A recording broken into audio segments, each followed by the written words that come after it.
എല്ലാവർക്കും white zone ഫുട്ബോളിന്റെ മറ്റൊരു വീഡിയോയിലേക്ക് സ്വാഗതം. ഈ ഒരു വീഡിയോയിൽ നമ്മൾ നോക്കാനായിട്ട് പോകുന്നത് പോർച്ചുഗലിന്റെ വേൾഡ് കപ്പ് സാധ്യതകളെ കുറിച്ചിട്ടാണ്.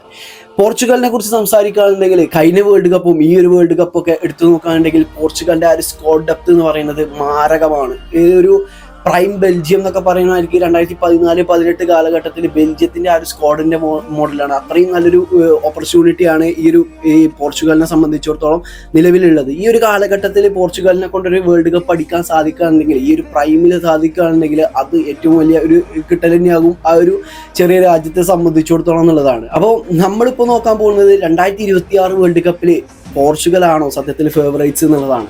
അപ്പോൾ നമ്മൾ നോക്കുകയാണെന്നുണ്ടെങ്കിൽ പോർച്ചുഗലിന്റെ ആ ഒരു സ്ക്വാഡ് ഡെപ്തും ആ കാര്യങ്ങളും മാനേജറൊക്കെ ഒന്ന് അനലൈസ് ചെയ്യാന്നുണ്ടെങ്കിൽ സ്പാനിഷുകാരനായിട്ടുള്ള റോബർട്ടോ മാർട്ടിനസ് ആണ് ഇപ്രാവശ്യം ഈ ഒരു പോർച്ചുഗൽ ടീമിനെ നയിക്കുന്നത്. നമ്മൾ കുറച്ച് മുമ്പ് പറഞ്ഞ ആ ഒരു ബെൽജിയത്തിന്റെ ആ ഒരു പ്രൈം കാലഘട്ടത്തിൽ ബെൽജിയത്തിനെ നയിച്ചതും ഈ ഒരു റോബർട്ടോ മാർട്ടിനസ് ആണ്. ഈ ഒരു റോബർട്ടോ മാർട്ടിനസിനെ സംബന്ധിച്ചിടത്തോളം അത്രയും മികച്ചൊരു സ്ക്വാഡ്, അതായത് ബെൽജിയത്തിന്റെ അത്രയും പ്രൈം, അതായത് എഡൻ ഹസാർഡ്, ഡിബ്രൂനെ, ലുക്കാക്കു, അതുപോലെ തന്നെ ഒട്ടനവധി തിബോട്ട് കോർട്ടോയ്സ്, ഇങ്ങനത്തെ ഒരു പ്രൈം സ്ക്വാഡ് ഉണ്ടായിട്ട് പോലും അവിടെ ഒരു കപ്പ് നേടാൻ ഈ ഒരു റോബർട്ടോ മാർട്ടിനസ് കൊണ്ട് ബെൽജിയത്തിൽ ഒരു കപ്പ് നേടാൻ സാധിച്ചിട്ടില്ല എന്നുള്ളതാണ്. പിന്നെ റോബർട്ടോ മാർട്ടിനസിനെ സംബന്ധിച്ചിടത്തോളം അവിടെ ഏറ്റവും വലിയ അച്ചീവ്മെന്റ് എന്ന് പറയുന്നത് വേറെ ഒന്നുമല്ല, ആ ഒരു ഫിഫ റാങ്കിങ്ങിൽ കുറെ കാലം ഈ ഒരു ബെൽജിയം 1ാം സ്ഥാനം നിന്നിട്ടുണ്ട് എന്നുള്ളതാണ്. ഏകദേശം ഈ ഒരു വേൾഡ് കപ്പ് 22 വേൾഡ് കപ്പിന് ശേഷമൊക്കെയാണ് ഈ ഒരു ബെൽജിയം ആ ഒരു കാലഘട്ടത്തിലാണ് ബെൽജിയം 1ാം സ്ഥാനത്ത് നിന്ന് പിന്നീട് ഇറങ്ങിയത് എന്നുള്ളതാണ്. ആ ഒരു അച്ചീവ്മെന്റ് ആണ് ഈ ഒരു റോബർട്ടോ മാർട്ടിനെ സംബന്ധിച്ചോളം അവിടെ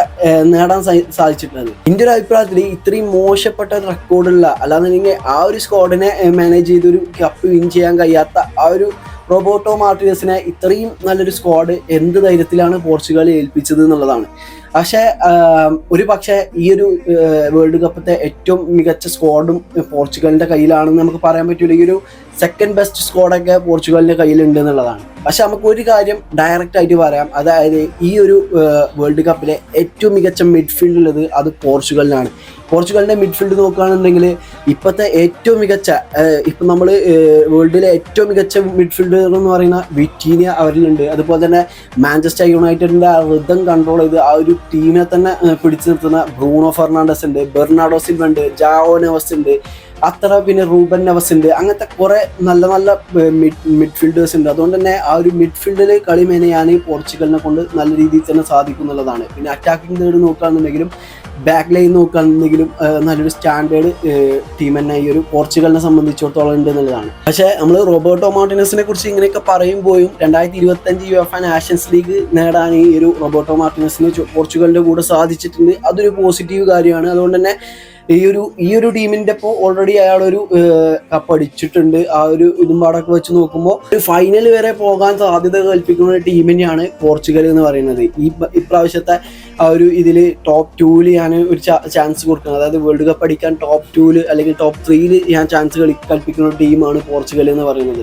ഫ്രാൻസ്, സ്പെയിന്, അതുപോലെ തന്നെ പോർച്ചുഗലാണ് എന്നെ സംബന്ധിച്ചിടത്തോളം ഈ ഒരു വേൾഡ് കപ്പിലെ ഫേവറേറ്റ്സ് എന്ന് പറയുന്നത്. ഈ ടീമാകും നമ്മളിപ്പം ഈ ഒരു വേൾഡ് കപ്പിന് മുന്നേ നമ്മൾ എടുത്തുകൊണ്ട് നോക്കുകയാണെന്നുണ്ടെങ്കിൽ, ഇനിയിപ്പം ചിലപ്പോൾ വേൾഡ് കപ്പ് തുടങ്ങിക്കഴിഞ്ഞാൽ ആകെ 1-1.5 മാസത്തിലെ കളിയാണ്. ഈ ഒരു 1.5 മാസം ഒരു ടീമിന് ഫോമിലെത്താൻ ചിലപ്പോൾ ചെറിയൊരു ലക്ക് മതി. ആ ഒരു ഇതിലൊക്കെ നമുക്ക് പല ടീമിന് എഴുതി തള്ളാനൊന്നും പറ്റൂല എന്നുള്ളതാണ്. അപ്പോൾ ഈ ഒരു വിഷയത്തിൽ നിങ്ങളുടെ അഭിപ്രായം തീർച്ചയായിട്ടും ഒന്ന് കമൻറ്റ് ചെയ്യുക. അപ്പോൾ നിങ്ങളുടെ അഭിപ്രായത്തിൽ ഈ ഒരു പോർച്ചുഗൽ ഇപ്രാവശ്യം വേൾഡ് കപ്പ് എടുക്കുമോ എന്നുള്ളത് തീർച്ചയായിട്ടും കമൻറ്റ് ചെയ്യാം. പിന്നെ നമ്മൾ പോർച്ചുഗലിനെ കുറിച്ച് സംസാരിക്കുമ്പോൾ ഡിയോഗോ ജോട്ടനെ കുറിച്ച് സംസാരിക്കണം. നമുക്കറിയാം ആ 2025 യുവേഫ നാഷൻസ് ലീഗിന് ശേഷമാണ് ഈ ഒരു സ്പെയിനിൽ ജൂലൈ 22-ാം തീയതിയാണ് തോന്നുന്നത് ആ ഒരു ആക്സിഡന്റ് നടന്നിട്ടുണ്ടായിരുന്നത്. അങ്ങനെ ഡിയാഗോ ജോട്ടയും അദ്ദേഹത്തിന്റെ സഹോദരനും അവിടെ മരണമടിയാണ്. ഈ ഒരു വേൾഡ് കപ്പ് കളിക്കുക എന്നുള്ളത് ജോട്ടനെ സംബന്ധിച്ചിടത്തോളം ഒരു വലിയ ഡ്രീമായിരുന്നു, ബിഗ് ഡ്രീമായിരുന്നു. അതുകൊണ്ട് തന്നെ ഈ ഒരു പോർച്ചുഗലിന്റെ ഈ ഒരു 26 വേൾഡ് കപ്പിലേക്കുള്ള സ്ക്വാഡിൽ ഈ ഒരു മരിച്ചു പോയിട്ടുണ്ടെങ്കിലും ജോട്ടനെയും കൂടി ഈ ഒരു റോബർട്ടോ മാർട്ടിനസ് ഉൾപ്പെടുത്തിയിട്ടുണ്ട് എന്നുള്ളതാണ്.